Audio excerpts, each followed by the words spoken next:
नमस्कार दोस्तों, स्वागत है आप सभी का हमारे YouTube channel goal of you में। तो दोस्तों, हम आज के इस वीडियो में बात करेंगे प्राचीन भारत के इतिहास के, जो कि रोज़ की तरह हम आज के इस वीडियो में 50 क्वेश्चन का सेट लगाएंगे। तो चलिए दोस्त, यहाँ पे हमारा पहला नंबर क्वेश्चन आपसे कह रहा है कि राष्ट्रकूट वंश की जो स्थापना किसके द्वारा किया गया था। राष्ट्रकूट वंश की स्थापना किसके द्वारा किया गया था, किसके द्वारा किया गया है? तो ये दंती दुर्ग द्वारा किया गया है। उसके बाद जो हमारा नेक्स्ट है वह है 2 नंबर, सेन वंश की स्थापना किसके द्वारा किया गया है। सेन वंश की जो स्थापना हुआ है वह किसके द्वारा किया गया है? तो ये हेमंत सेन के द्वारा किया गया है। उसके बाद जो हमारा नेक्स्ट है 3 नंबर है, कृष्णा प्रथम। कृष्णा प्रथम जो राष्ट्रकूट वंश के राजा था, उसने निम्न में से क्या बनवाया था? कि निम्न में से क्या बनवाया है? ये एलोरा के शिव मंदिर बनवाया गया है।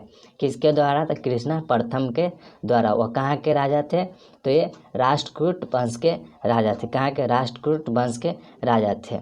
उसके बाद जो हमारा नेक्स्ट है वह है वल्लभी काल किस काल को कहा जाता है? वल्लभी काल किस काल को कहा जाता है? तो ये किस काल को कहा जाता है? तो गुप्त काल को वल्लभी काल कहा जाता है। उसके बाद जो हमारा नेक्स्ट है 5 नंबर है, वो बोलता है भारत की रुई अन्य रुइयों से अधिक सफ़ेद है, यह विचार किसका था?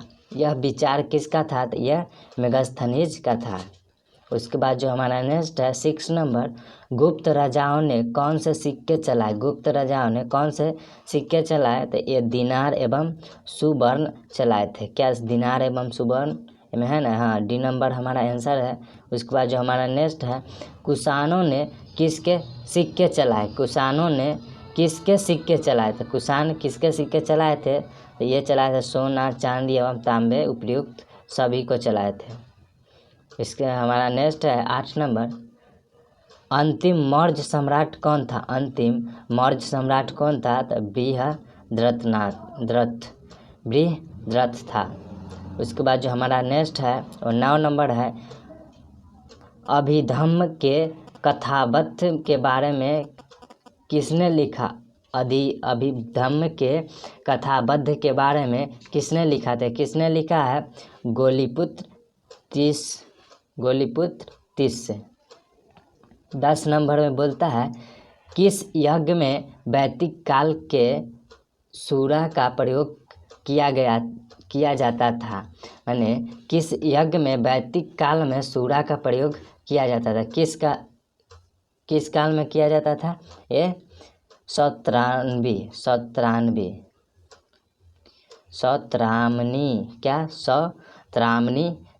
काल में। उसके बाद जो हमारा नेक्स्ट है 11 नंबर, वह है 10 राजाओं का युद्ध किस नदी के किनारे हुआ? 10 राजाओं का युद्ध किस नदी के किनारे हुआ? तो किस नदी के किनारे हुआ है? परुशनी के किनारे हुआ है। उसके बाद जो हमारा नेक्स्ट है 12 नंबर, बोलता है कि सोमपुरी विश्वविद्यालय की स्थापना किसने की? सोमपुरी विश्वविद्यालय की स्थापना किसने की? तो सोमपुरी विश्वविद्यालय की स्थापना किसने की है? तो ये धर्मपाल ने किया है। कौन किया है? धर्मपाल। उसके बाद जो हमारा नेक्स्ट है वह है क्या है, रामपाल ने किस विश्वविद्यालय की स्थापना किया है? तो रामपाल किस विश्वविद्यालय की स्थापना किया है? तो जगदल विश्वविद्यालय का स्थापना किया है। उसके बाद जो नेक्स्ट है वह है गौतम बुद्ध की माँ महामाया किस वंश से संबंधित थे? किस वंश से संबंधित थे? गौतम बुद्ध की माँ जो थे महाया, वो किस वंश से संबंधित थे? तो किस वंश से संबंधित थे? ये कोलिया से संबंधित, कोलिये से संबंधित है, कोलिये से। उसके बाद जो नेक्स्ट है, वल्लभी विश्वविद्यालय का विकास किसने करवाया? वल्लभी विश्वविद्यालय का विकास जो हुआ वो किसने किया है? तो भट्टारक। क्या है? भट्टारक। उसके बाद जो हमारा नेक्स्ट है वो 16 नंबर, विक्रम विश्वविद्यालय का विकास किसने करवाया? तो विक्रम विश्वविद्यालय का जो विकास हुआ है वो किसने करवाया है? तो ये धर्मपाल ने करवाया है। उसके बाद जो हमारा नेक्स्ट है वो 17 नंबर है। 17 नंबर में बोलता है कि नालंदा विश्वविद्यालय का विकास किसके काल में हुआ था? नालंदा विश्वविद्यालय का विकास किसके काल में हुआ था? कुमार गुप्त के काल में हुआ था। उसके बाद जो हमारा नेक्स्ट है वो है 18 नंबर। बोलता है बौद्ध धर्म का कौन सा अंग मूर्ति पूजा के विश्वास नहीं करता है? बौद्ध धर्म का कौन सा अंग मूर्ति पूजा के विश्वास नहीं करता है? कौन सा अंग मूर्ति पूजा के विश्वास नहीं करता है? हीनयान। क्या हीनयान जो है वह मूर्ति पूजा में विश्वास नहीं करता है। उसके बाद जो नेक्स्ट है वो 19 नंबर। कौन सा पिटक नैतिक आचार संहिता के बारे में बताता है? कौन सा पिटक नैतिक आचार संहिता के बारे में बताता है? क्या बताता है? ये विनय पिटक। विनय पिटक जो है वह आचार संहिता के बारे में बताता है। उसके बाद जो हमारा नेक्स्ट है वह 20 नंबर। बौद्ध धर्म की शिक्षाओं के बारे में कौन सा ग्रंथ बताता है? बौद्ध धर्म की शिक्षाओं के बारे में कौन सा ग्रंथ बताता है? कौन सा ग्रंथ बताता है? ये सूक्त पिटक। सूक्त पिटक जो है वो बौद्ध धर्म के शिक्षा के बारे में बताता है। उसके बाद जो नेक्स्ट है वो बौद्ध धर्म के महायान पंथ का विकास किसके काल में हुआ? बौद्ध धर्म के महायान काल का जो विकास हुआ वो किसके काल में हुआ? तो किसके काल में हुआ है?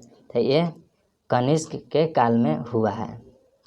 उसके बाद जो हमारा नेक्स्ट है वो 22 नंबर है। 22 नंबर में बोलता है कि बौद्ध धर्म का महायान और हीनयान में विभाजन किस संगीत में हुआ? बौद्ध धर्म का जो महायान एवं हीनयान का विभाजन किस संगीत में हुआ है? तो किस संगीत में हुआ है? तो ये हुआ है चतुर्थ संगीत में। उसके बाद जो हमारा नेक्स्ट है वह प्रथम बौद्ध संगीति के अध्यक्ष थे। प्रथम बौद्ध संगीति के अध्यक्ष कौन थे? तो ये थे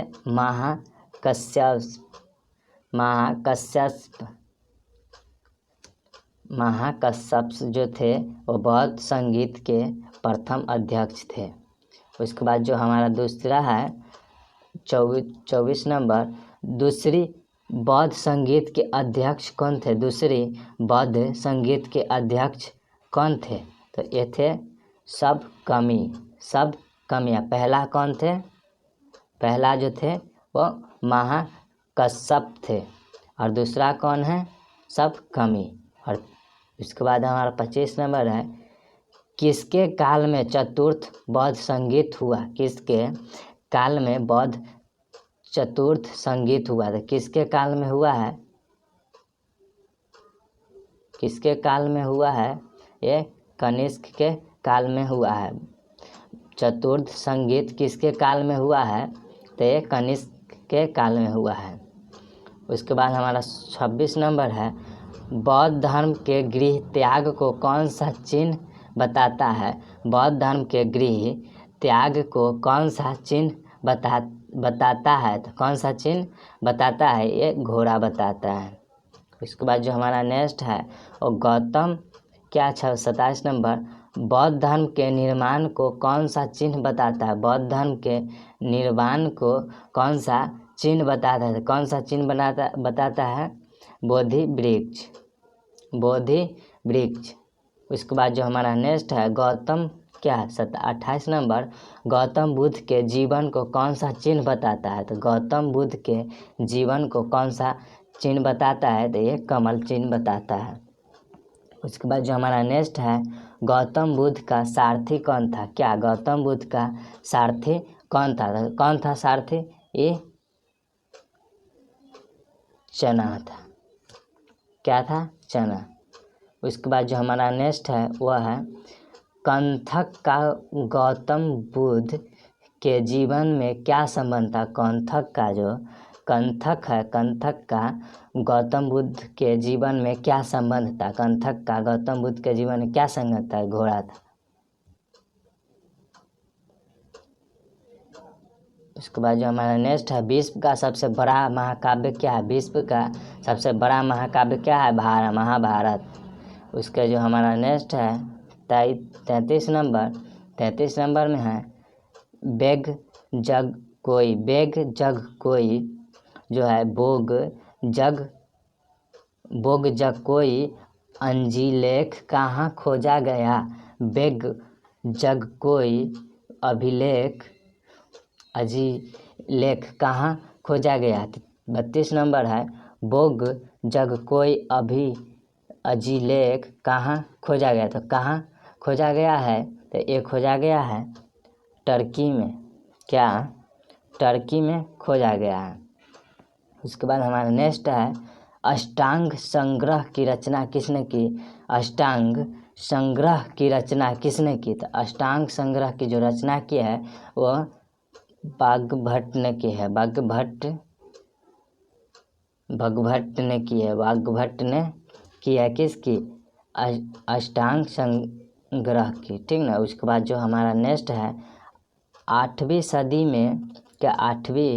सदी में त्रिकोणीय संघर्ष किसके बीच हुआ था? 8वीं सदी में त्रिकोणीय संघर्ष जो हुआ था वो किसके सदी में हुआ था? तो किसके सदी में हुआ था? तो ये हुआ है चालुक्य पल्लव और पांड्य के बीच हुआ है। चालुक्य पल्लव और पांड्य के बीच हुआ है। उसके बाद जो हमारा नेक्स्ट है कोरोमंडल शब्द में निम्नलिखित में से किस राज्य के राज्य में से लिया गया? किस राज्य के राज्य से लिया गया है? तो कोरोमंडल शब्द का जो निम्नलिखित कोरोमंडल शब्द को जो लिया गया है किस राज्य के राज्य से लिया गया है? तो किस राज्य के राज्य से लिया गया है? तो ये चोल राज्य के राज्य से लिया गया है। उसके बाद जो हमारा नेक्स्ट है कौन सा कथन गलत है? कौन सा कथन गलत है? इसमें दिया गया है पांड्या वंश की राजधानी जो थी वह कहाँ थी? ये मदुरई थी। ये बिल्कुल सही है। उसके बाद चोरों की राजधानी बंसी थी। ये भी सही है। और इसके बाद विदेह राज्य की राजधानी मिथिला थी। ये भी सही, यानी कि इन कोई नहीं जो है वह गलत नहीं है, इनमें सब सही है। उसके बाद 37 नंबर जो है ऋग्वेद का एक मंडल किसके लिए समर्पित है? ऋग्वेद का एक मंडल किसके लिए समर्पित है? तो ये सोम के लिए समर्पित है। सोम के लिए एक मंडल समर्पित है। उसके बाद जो 38 है वह है विक्रमशिला विश्वविद्यालय किस गांव में था? विक्रमशिला विश्वविद्यालय किस गांव में था? तो अंतिचक में था। अंतिचक में। उसके बाद जो नेक्स्ट है वह है महायान। क्या? 39 नंबर महायान बौद्ध धर्म ग्रंथों में भविष्य बौद्ध किसे कहा गया है? भविष्य बौद्ध किससे कहा गया है? तो ये किसे कहा गया है? तो ये मैत्रेय को कहा गया है। मैत्रेय को कहा गया है। उसके बाद जो नेक्स्ट है वह है 40 नंबर किन दो वंशों ने राष्ट्रकूटों के साथ उत्तर भारत का राज्य संभाला? किन दो वंशों ने राष्ट्रकूटों के साथ उत्तर भारत का राज्य संभाला था? कौन संभाला है? ये प्रतिहार एवं पोल संभाला है। उसके बाद 41 नंबर है कौन सा वंश ब्रह्मक्षत्रिय वंश कहलाता है? कौन सा वंश जो है वो ब्रह्मक्षत्रिय वंश कहलाता है? तो कौन सा वंश कहलाता है? ये सेन वंश कहलाता है। उसके बाद जो हमारा नेक्स्ट है वह 42 नंबर बोलता है कौन सा मिलान सही नहीं है? कौन सा मिलान सही नहीं है? तो कौन सा मिलान सही नहीं, देख लेते हैं। नागनाद जो थे वो हर्ष के एकदम सही है। उसके बाद जो है वह है मृदा राक्षस जो थे विशाखादत्त के थे। ये भी एकदम सही है। उसके बाद जो नेक्स्ट है हमारा सी नंबर मिच्छकटिक जो थे वो शूद्रक भी थे। ये भी सही है, यानी कि हमारा डी जो है वो गलत है। उसके बाद जो हमारा नेक्स्ट है वह है परम सौगात की उपाधि किसने धारण की। परम सौगात की जो उपाधि हो वो किसने धारण की थी, तो किसने धारण की थी, ये राजवर्धन ने किया था, राज्यवर्धन ने किया था। उसके बाद जो हमारा नेक्स्ट है 44 नंबर, गुप्त राजाओं के बाद किन राजाओं ने गरुड़ को अपना राज्य का चिन्ह बनाया। गुप्त राजाओं के बाद किन राजाओं ने गरुड़ को अपना राज्य चिन्ह बनाया था। कौन बनाया था, तो ये पल्लव बनाया था। उसके बाद जो हमारा नेक्स्ट है वह है किस सतवाहन राजा ने सर्वप्रथम राजाओं के नाम के सिक्के जारी किए। किस सतवाहन राजा ने सर्वप्रथम राजा के नाम के सिक्के जारी किए थे, तो कौन किए थे, ये सातकर्णी प्रथम राजा थे, जिसे राजा के शासक सातकर्णी शासक थे, वो कहाँ के थे, सतवाहन के थे। वो राजा के नाम के सिक्के जारी करवाए थे। उसके बाद जो हमारा नेक्स्ट 46 नंबर, योद्धियों का प्रमुख स्थान क्या है। योद्धियों का प्रमुख स्थान क्या है, तो योद्धियों का जो प्रमुख स्थान है वो क्या है, रोहतक है। उसके बाद जो हमारा नेक्स्ट है समुद्रगुप्त के समय कांची का राजा कौन था। कांची का जो राजा था वो कौन था, समुद्रगुप्त के समय कांची का राजा कौन था, तो कौन था, तो ये जो थे वो विष्णु गोपाल थे, विष्णु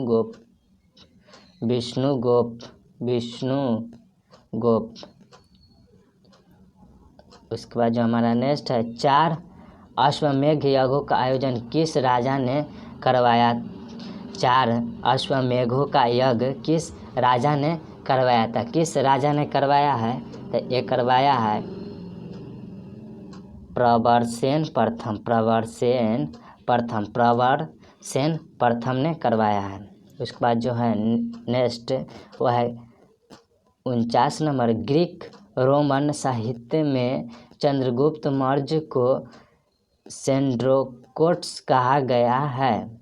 इसका उल्लेख सर्वप्रथम किसने किया। कहता है कि ग्रीक रोमन साहित्य में चंद्रगुप्त मौर्य को सेंड्रोकोट्स कहा गया है, इसका जो उल्लेख सर्वप्रथम कौन किया था, तो इसका उल्लेख कौन किया है, तो विलियम जोन्स ने किया था। उसके बाद जो हमारा नेक्स्ट एंड लास्ट है किस राजाओं में सीरिया के साथ राजनीतिक संबंध बनाए। किस राजा ने राजाओं के सीरिया के साथ राजनीतिक संबंध बनाए थे, किसके साथ, ये मौर्य के साथ जी। चलिए दोस्त, हमारा वीडियो अब ख़त्म हुआ, इसे फिर अगले पार्ट लेके आएंगे, तब तक के लिए धन्यवाद।